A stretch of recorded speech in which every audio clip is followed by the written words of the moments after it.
నిరీక్షణ prayer house మరియు centre సంఘముల తరపున ప్రభు పేరిట మీ అందరికీ ప్రేమపూర్వకమైన వందనములు. ఈ దినపు దేవుని మాట యెషయా గ్రంథం 30వ అధ్యాయం 18వ వచనం. దేవుడు ఆయన నిమిత్తం కనిపెట్టుకుని వారందరూ ధన్యులు. దేవుడు తన ప్రజల మీదకు తీర్పును రప్పించబోయే ముందు వారిని కరుణింపవలనని వారిలో కలిగే పశ్చాత్తాపము ద్వారా వారిని బాగు చేయడం కోసం ఆలస్యం చేయుచున్నాడు. శిక్షించాలని న్యాయం బలవంతం చేస్తే దేవుడు శిక్షిస్తాడు. అయితే శిక్షించడం ఆయనకు విచారకరమే. వీలైనప్పుడల్లా కనికరం చూపడమే ఆయనకు ఎంతో ఇష్టం. ఆయన అలా కనికరం చూపాలి అంటే అది కూడా న్యాయసమ్మతం కావాలి. న్యాయం తీర్చే దేవుని కోసం ఎదురు చూచేవారందరూ ధన్యులు. 2వ సంకీర్తన 12వ చరణం. దేవుని యందు భయభక్తులు కలిగి ఆయనను సేవిస్తూ ఎల్లప్పుడూ ఆయనలో ఆనందించేవారుగా ఉండి అన్ని విషయాలలో అనగా శ్రమ అయినా బాధ అయినా ఒంటరితనమైన అన్ని సమయాలలో ఆయనను ఆశ్రయించిన వారందరూ ధన్యులు.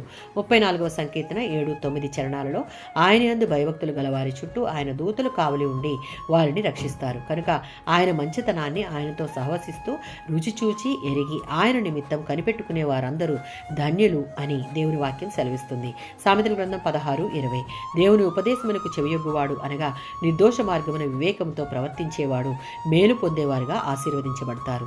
ఇర్మియా గ్రంథం 17వ అధ్యాయం 16-17 వచనాలలో ఇర్మియా ప్రవచనాలు ఇంకా నెరవేరలేదు కాబట్టి అతని శత్రువులు అతనిని హేళన చేస్తున్నా దేవుని నుండి రాబోతున్న తీర్పును ప్రకటించడం ఇర్మియాకు సంతోషం కలిగించదు. అయినా ఇష్టం కాని ఈ పని చేయడానికి అతడు వెనుకడుగు వేయలేదు. ఆ కారణంగా తన శత్రువుల ఎదుట తాను ఒంటరిగా మిగిలిపోతాడు.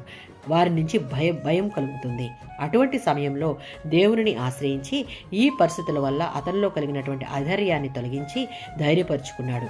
నాకెవరూ లేరు, నేను నీ కొరకే కనిపెట్టుకున్నాను అని దేవుని పాదాలను ఆశ్రయించాడు. ఇటువంటి పరిస్థితులు మన జీవితాలలో కూడా ఉంటాయి. కానీ సమస్తము సాధ్యపరిచి నెమ్మదినిచ్చి విజయాన్ని ఇవ్వగల దేవుని కార్యము కొరకు కనిపెట్టుకోవాలి. ఆమేన్.